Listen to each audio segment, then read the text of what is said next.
Welcome to Target Market Insights, the multifamily and marketing podcast. Each week, John Kasman interviews multifamily and marketing experts to teach you how to find the best places to invest, attract investors, and grow your portfolio.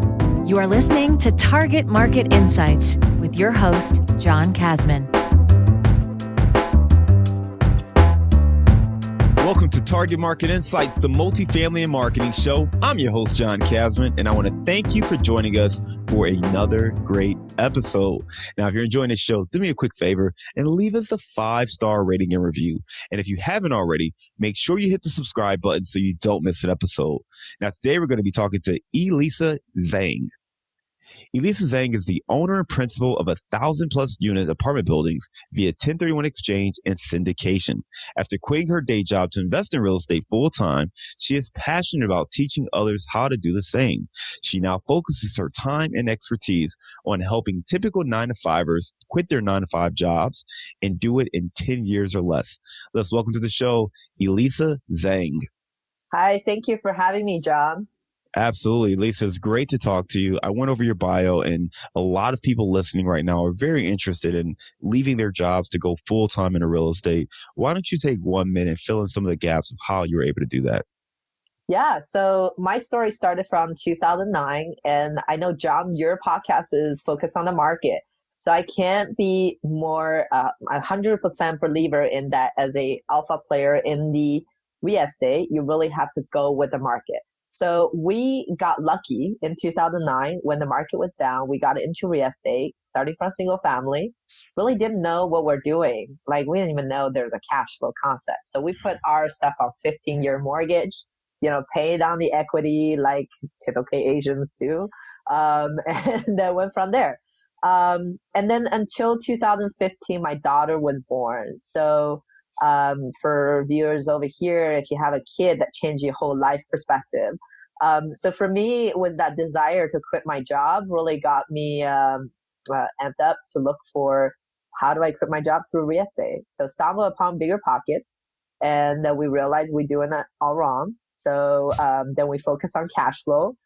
We bought 4plexes, we self-managed, remodeled them. From there, we grew into small apartment buildings. We took partners, help us with small apartment buildings, learn how to work with PMs, and then start going outside of state. Once we go outside of state, we have to buy larger properties in order for it to be managed efficiently.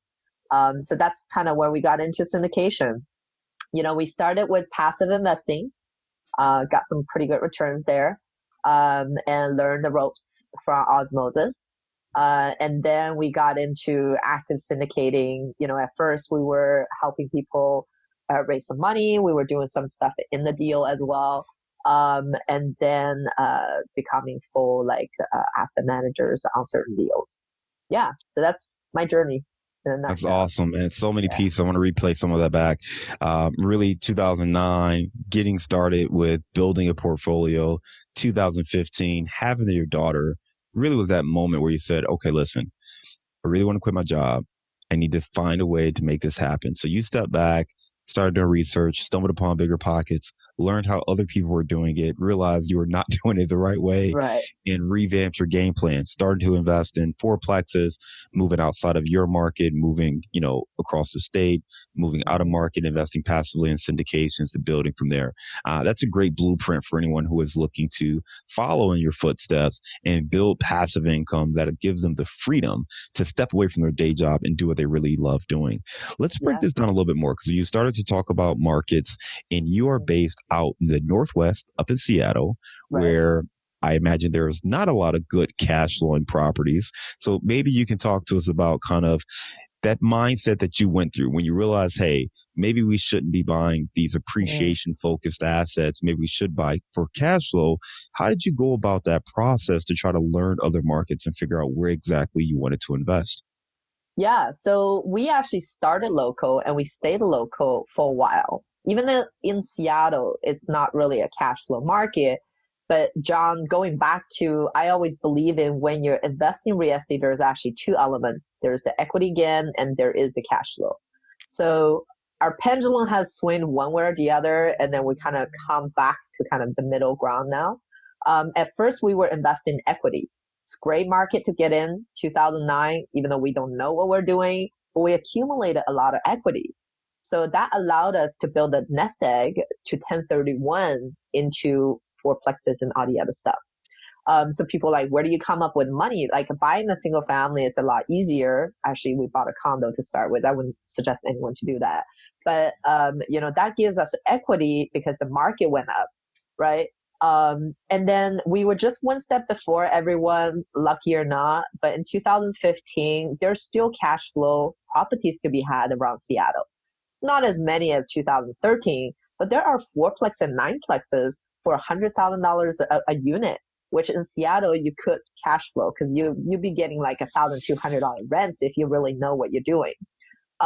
So from there we bought fourplexes, but we didn't pick inside of Seattle.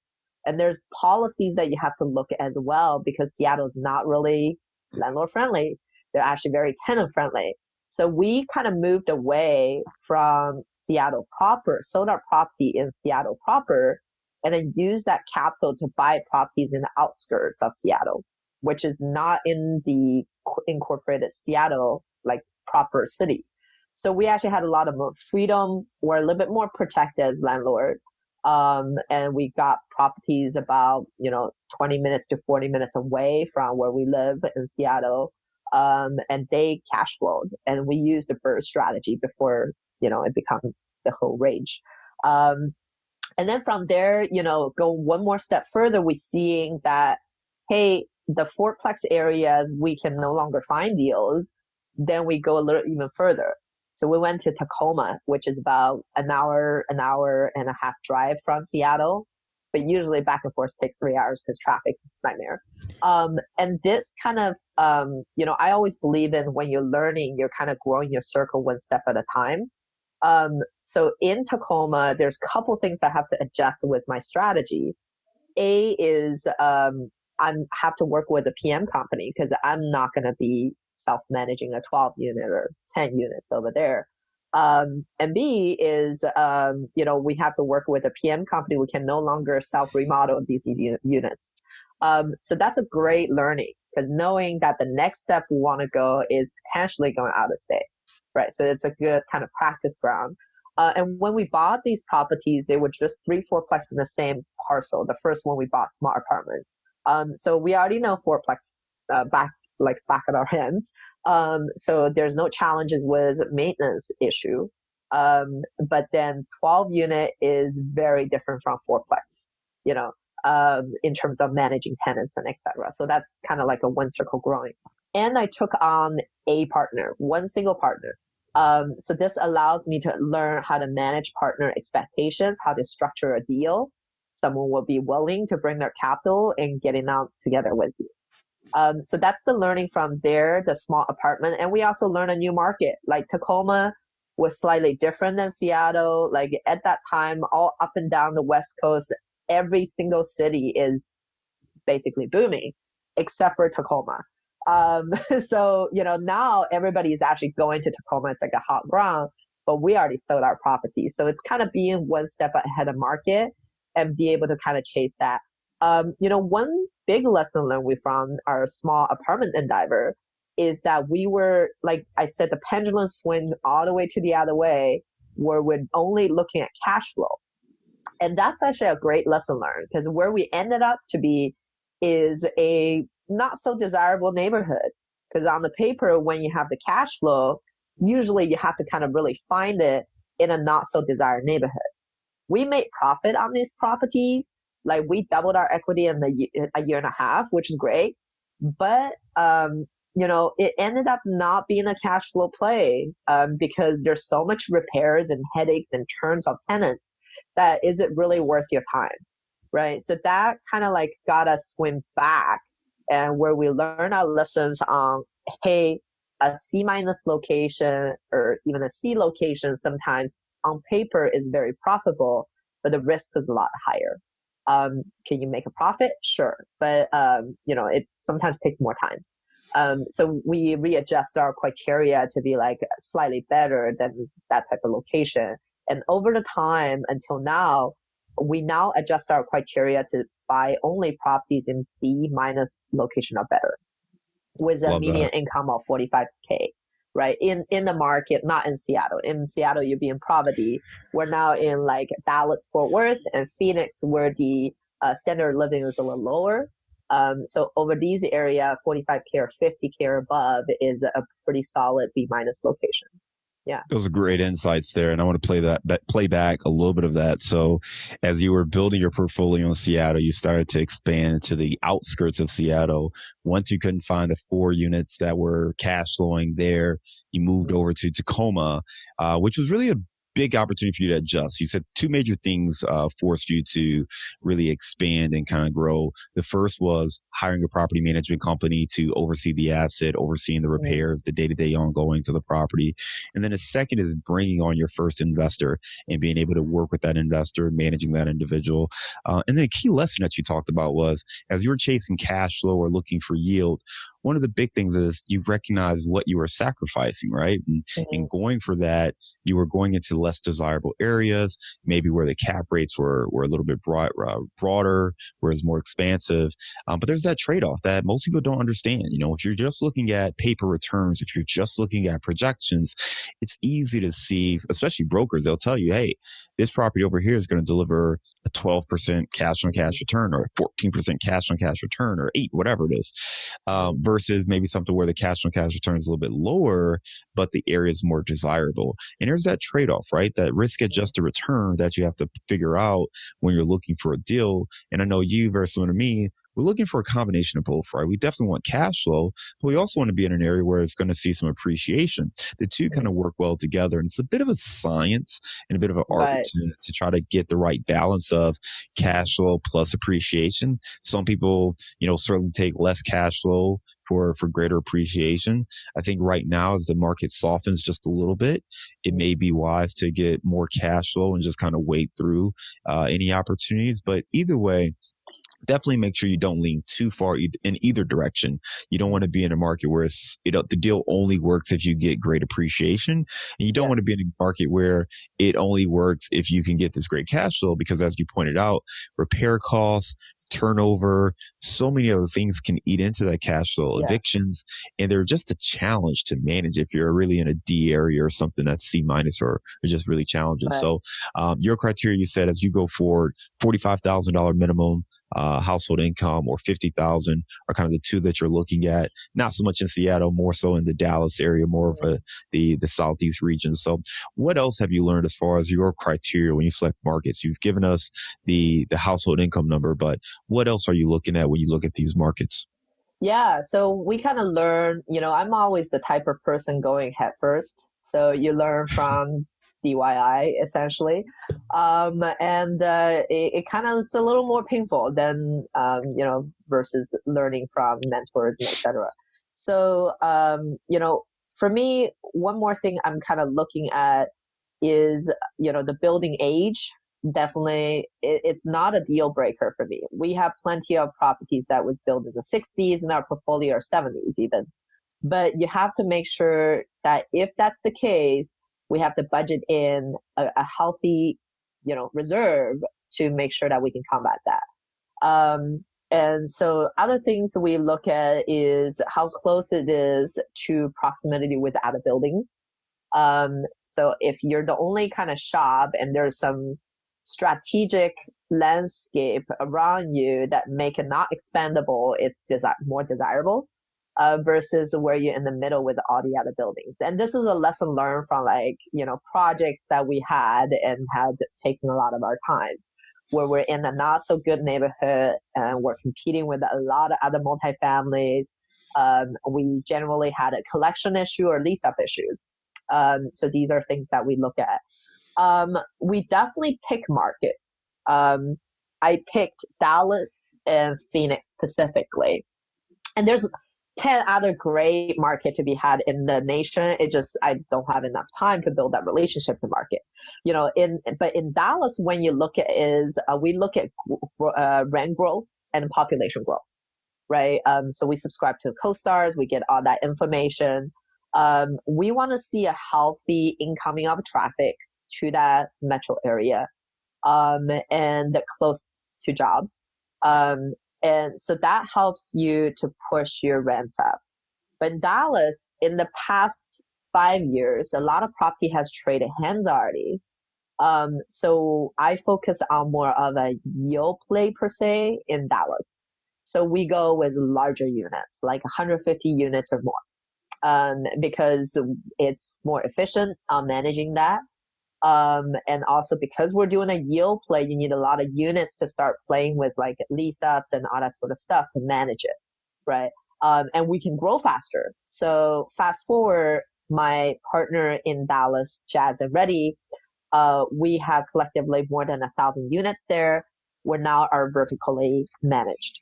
So when you tip the point of 1,000 units or 1,500 unit is when you can start vertically managing. So it's kind of like a race to get there. So if you're buying a larger property, you only need a couple of these property in order to make that number. Now in Phoenix, we have very different strategy. It's a very much of an equity play market because cap rates are much more compressed. A lot of people are like, well, cap rates really compressed in this market, therefore we can never find any deals.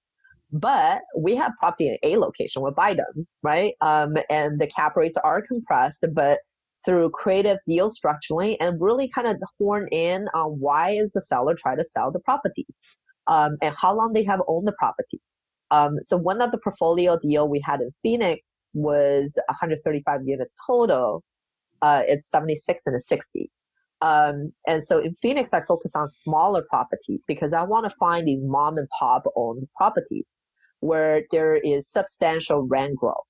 And why is Phoenix a great market to find value at property? Because in the past 2 years in the Phoenix market, averagely the rents has been going up 8% every single year. Think about it. If it's 2 years you haven't raised your rent, that's 16% in the market. In Dallas, I can never underwrite a deal for more than 10% growth, right? It's a lot of forcing of value. But in Phoenix, you can pick up a small property that's mom and pop owned, and they haven't raised their rent for because they own it for 19 years, paid free and clear. They really don't care about raising rent.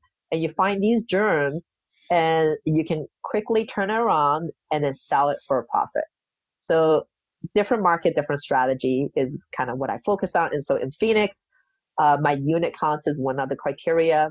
I look for 120 units or less. So 65 to 120 units. And in Dallas, I look for bigger units, 150 units or more. So unit mix, unit counts are definitely one of the things that we look for too. No, I love that. And I really love the fact that you have two very distinct and specific strategies for two very different markets. And on the surface, someone may look at Phoenix and Dallas and say, oh, both of those markets are growing and they're seeing pretty good appreciation. So it might make sense to come into both markets with the same strategy. And what you've hit on is something we don't really talk as much about, which is kind of the nuances of the multifamily landscape. Dallas-Fort Worth has a lot of multifamily investors because of, for various reasons, but they're different people who are driving investors to focus on DFW. I know a lot of people in my network, and I'm sure a lot of people in your network are locked in on DFW specifically. So a lot of the assets have traded hands. A lot of those owners have been called on, whether it be directly from brokers or off market from different people looking at deals. So those owners seem to be a bit more savvy. So you're taking it more of a cash flow play, focusing more on the larger properties, 150 plus. I'm going to say institutional, not necessarily institutional grade, but sophisticated investors that are really keen and locked in on where the values are, where the opportunity is, and you're kind of competing in that space. Converse that with Phoenix, where you're saying you're focusing on 120 units and less, more mom and pop owners where you could come in very quickly, do some renovations and increase rents and be able to put the property back on the market because you're focusing more on a quick appreciation play, a forced appreciation play. That's really unique that you have both strategies kind of at play right now. I really like the Phoenix strategy because I understand the logic behind it. And you're saying if cap rates are compressed, if this owner hasn't raised rents and they're 15% below where they should be, that's really the game plan is come in, capture that 15%, and then put the property back on the market. When you talk about Dallas, and buying more for cash flow, are you going into Dallas with a similar value add strategy, or are you really buying based off of the in-place pro forma, the in-place NOI, and just simply planning to hold it for 5 to 7 years? What's your business plan on the Dallas deals? Yeah, so we do. So on all properties, because market a couple months ago was like the top of the market. Now is a little down, but it still hasn't really adjusted. The seller hasn't really adjusted. So, like when you're in the top of the market, you don't buy to hold, right? Because what are you buying is you're top of the market, you hold, it's just going to drop value. So the only play over there is to value add. So you must have a property that has value add opportunity. Yes, it has a traded hands multiple times. But yes, we have noticed the ones that we did select, the owner had owned it for a while. So there is some intrusive under rent phenomenal in there so that we can still do the value add. But a lot of time it's that management play because now we have more than 1,000 unit. My partner has vertically managed a company, which is we have our own PM company. The cost saving comes from expenses. So one other deal we look at is the seller is spending $7,000 per unit for, like the maintenance costs or expenses to just operation expenses. We know in-house we can cut it down to $6,000 and right away we can make it into a yield play. So it's a management play. It's definitely not for everyone because it is a lot of work to create a PM company and employ 40, 50 people. Right. But it is also anywhere where you have that margin and where you have the advantage. The harder to create that advantage, the better off that you are because not everybody else can enter into that market. So that's kind of our strategy in Dallas-Fort Worth, which we do a management play. It's a yield play. We still get some value add. But a lot of focus is on reducing expenses versus increasing the income. God, it makes a lot of sense there. Appreciate that clarity. And right now, I know, so you've got over 1,000 units. You talked about being vertically integrated in DFW. And for those that don't understand what that is basically they have the property management company. So they're managing their own properties. They're not using a third party management company. And the reason that's appealing is it gives you complete control over the deal. When you are dealing with a third party management, the one downside to that is they have a separate business to run. And a lot of times their business needs may not be aligned with your business needs in the way that the fee structures work, the way they get compensated.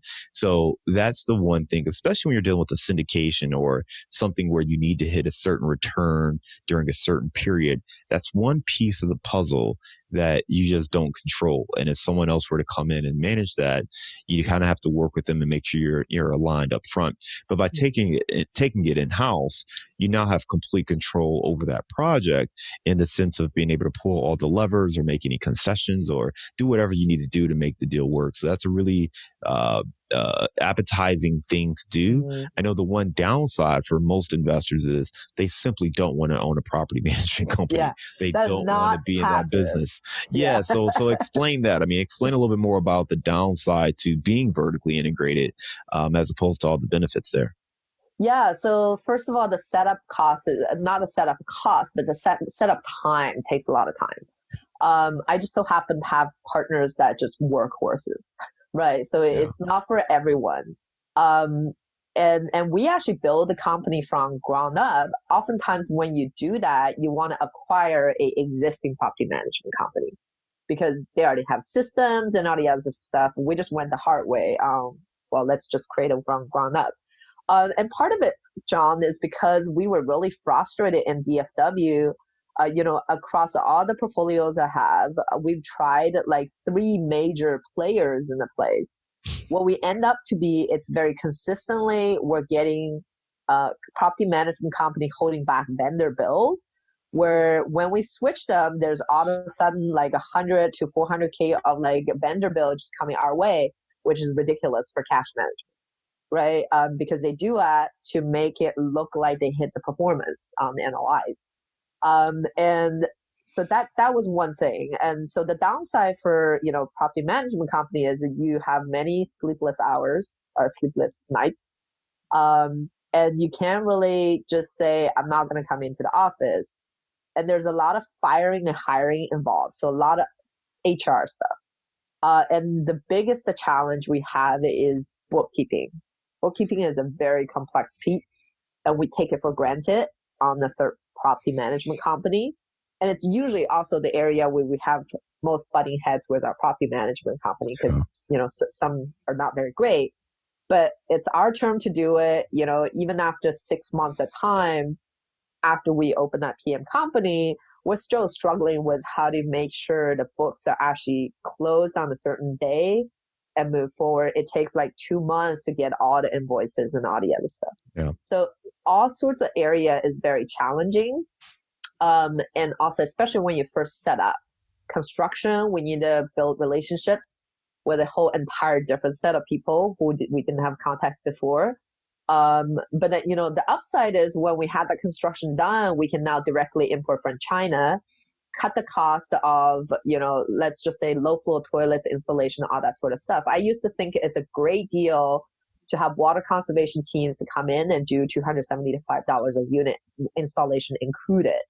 And it is still a great deal, by the way. If you have third-party management, you should still do that. But our in-house labor in construction and the import directly from China can get us down to $60 a unit, right? Which is tremendous amount of saving on construction side and management side when you host that yourself.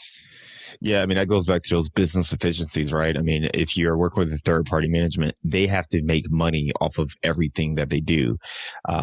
When you have it vertically integrated, you don't have to make a profit off of that. You just have to break even on your costs, right? You have to pay your team or, pay for the shipping of materials and things like that. But you don't need to mark it up 10, 15% and make a profit off of, those installations. So it's just going to make it more efficient. It's a great way to do it. We've actually went vertically integrated on our local stuff here in Cincinnati and kind of Southwest Ohio and Northern Indiana and whatnot, Northern Kentucky. But I will tell you that there's definitely more work involved in overseeing those aspects of it, things that you don't necessarily think about. Like you said, the accounting is certainly a big piece to it, but something that, as you look to scale, it's conversation I think is important to have. And it's not to say third-party management is bad or anything like that. It's just to say that you always want to look at ways to be more efficient, more effective. And for some people, being vertically integrated may be a great solution. For others, sticking with a third-party management where you can use your scale and your size to get better terms may be a smarter approach there. I want to talk a little about some of the things you've been working on more recently, right? You've launched Easy FIU, and I'd love to hear a little bit more about what that is. Yeah. So Easy FIU stands for Easy Financial Independence University. So Easy FI University. So over the years, when I interacted with investors, there was always these like 10 topics that comes up, and you kind of play almost a personal financial advisor to your investors. And over time and time again, the story is always the same from my investors, like, hey, I want more freedom in my life. Not necessarily like quitting my job as some of them, but also like added the security or more freedom. That was always the reason why they got into passive investment or got into real estate investment. Because after their research, this is one sure way to kind of get there, maybe a little faster, right? But I realized it's not just about helping them getting passive investments or helping them become partner, because I partner with some of my investors too. It is more other areas of like tax saving, making sure that they have a roadmap to be more efficient on tax saving. Maybe not today, right at the moment, but 3 years ahead, there's a path to that greater saving. With John, like the negative K1s, you can't really use them oftentimes if you have a W-2. So, and also setting up their right retirement vehicle so that they can maximize that efficiency as well. And a lot of time is the mentality, like the mindset change, to know that they can do it, right? And then drawing from a personal experience, like I always say, I quit my job within 10 years. And I'll share with you this, like I'm the single income in our household with 4 people. My husband don't work. He watch our kids, and that's the life choice that we have. And then during my journey to FI, I had 2 babies, all that sort of stuff. So there's plenty of adversity where someone will just be like, oh, it's not possible. But, I did it in 4.5 years, because from the time when we're seriously investing and learning, being literate, that only took 4.5 years. Yes, we start investing in 2009. So I still count these first 4 years because that's accumulative of equity, but we weren't really accelerating it. So by my calculation, if a family can save $50,000 and reinvest that and then exit a couple of the deals, they can totally get there in 10 years. So that's where our mission is with EasyFI University. We want to help everyone who has a 9-to-5 job to quit their job in 10 years or less. And if you have some savings, if you're extremely frugal, you can probably get there in 5 years, even 3 years. And so that's why I started the education course, which is provide a community for them to interact with other like-minded folks, create that support system for them. And 2 is to provide a list of modules to help you get into a daily habits, but also be literate financially, so that you know what's the right vehicle to set up for you to get there. But not only stopping over there, we also have vendors, trusted vendor, people who I have used myself, helping them to set up the 401k, helping them to set up whole life insurance, all the other stuff. So that when they walk out from a year of engaging with our, community and then course, they're set to basically retire in 10 years or less.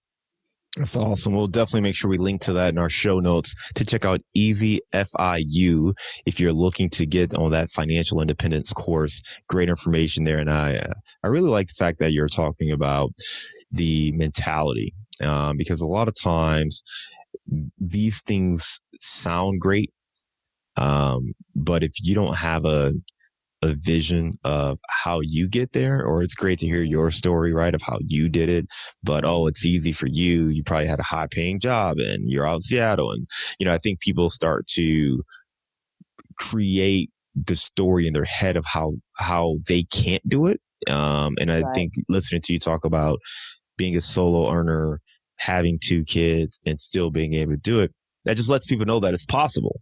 And part of what we have to do is overcome the barriers that are slowing us down. And you start to lay out a couple of them. One is about understanding our taxes. The second one is about the retirement vehicles that we use. And then the third, of course, being the mentality and some of those things mentally that we need to overcome. So thank you for sharing that. We're going to get ready to move on to our bullseye round. Are you ready? Oh, yeah. This is where I stumble the most. But no worries. No worries. I'm ready. Yes. Give me a failure or an apparent failure that set you up for later success. So I would say that Tacoma property we bought, the 12-unit property, where we have bought in a kind of like a really not good neighborhood. The next door guy tried to kill his wife by setting the house on fire. That's the type of neighborhood where we at. So it made me learn about it's not all about cash flow. It's about your opportunity loss. Your time is worth more time. Is worth more. So that's a learning that I learned. And then moving forward, we have kind of adjusted our buying criteria. Yeah. Give me a digital or mobile resource you recommend for your business. Well, Fiverr is my latest hotspot. I go to Fiverr and I got a website done in a week for $200. So I think Fiverr is what I would recommend. Check out, outsource some of your stuff that you don't want to do. Yeah. Love that. Give me the book you've gifted or recommended the most in the last year. Well, so I think that one would have to be, I don't remember the exact title, but it's by David Lindell, The Investing Emerging Market. A lot of the numbers don't work anymore, but it's regarded to me as a Bible for anyone who wants to learn about multifamily. That's a book that they should read. Give me a daily habit that helps you stay focused on your goals. So I didn't do this very well with my second boy, but the one when I recall back, the times when I'm most productive is when I do that morning routine of be able to meditate, read about something, do self-affirmation, and writing down something. I think you don't need to do a whole an hour. You can do like 15 minutes or 20 minutes, pick whatever that's the best, but be able to kind of anchor that. It allows me to focus on get more done a day. So the days I do it, phenomenal day. The days I wake up late, didn't do it, wasn't so great. A book to, going back to that, a book to kind of recommend there is called A Miracle Morning. And that is a great book, I think, helping you to set up the morning routine. Yeah, The Miracle Morning by Hal Elrod, very popular book and definitely a great one. And I'm like you, if I hit my routine, I do my things in the morning, I'm usually jazzed up, great day. If not, I normally have a good day either way. It's just I'm not as productive, and it takes me a minute to get into it because I don't have the clarity of how I need to be spending my time every moment. So definitely good to get that clarity if you can in the morning. All right, what's one thing you know now that you wish you knew when you were starting out? There is something called buying large apartments. If we were not wasting our time with smaller stuff, I think they still set up for success. And if we were buying an apartment like a couple of years ago, the profit is going to be a lot higher. So I wish I got into apartments sooner. I wish I got into investing sooner. Yeah. What are you curious about right now? What am I curious right now? I wonder how other people hire out. Like where we're going through a growing pain to expand our company. In my W-2 job, I didn't really have the learning muscle to manage other people. So hiring out is definitely a challenge right now. So I asked all my guests in my interview materials, like, what is your first employee and what did you get them to do? Right. Yeah, it's a great question there. All right, you are up there in Seattle still, right? Yes. All right, give me the best place to grab a bite in Seattle. Oh, there's so many places. If you like sushi, not for everyone, we have the best sushi chef, I personally believe, in the whole West Coast, possibly America. Shiro is the sushi chef's name, and he's Kashiba is his sushi restaurant in Pike Place Market. Yeah. All right. Sounds delicious. I'm not a sushi guy. I will love some sweet potato tempuras though, but I am not a sushi guy, but our other listeners, I'm sure, really appreciate that. You gave us some great information today. I love hearing your story of how you systematically kind of built your portfolio, transition from being a passive investor, going to the active side, and really just the way you approach the markets, recognizing that Seattle itself, may not be the best market to invest in on a larger scale, and the way you've kind of identified Dallas and Phoenix to continue to expand your portfolio, not to mention the way you're helping other people try to understand how to gain financial independence themselves through the Easy FIU platform that you've created. For listeners who want to learn more about that and want to get in touch with you, what is the best way to reach out? Well, so you can email me at Elisa, ELISA, at easyrealestate.rocks, ROCKS, not .com, .rocks. Or you can hit me up on LinkedIn or Facebook. I'm actually very active on Facebook. We do live calls and etc. on Facebook. Or check out www.easyfiuniversity.com. We have a lot of great materials over there to help people learn financial literacy. Yeah. Elisa, it's a pleasure talking to you. Good to see you again, and you take care, okay? Same here, John. Take care.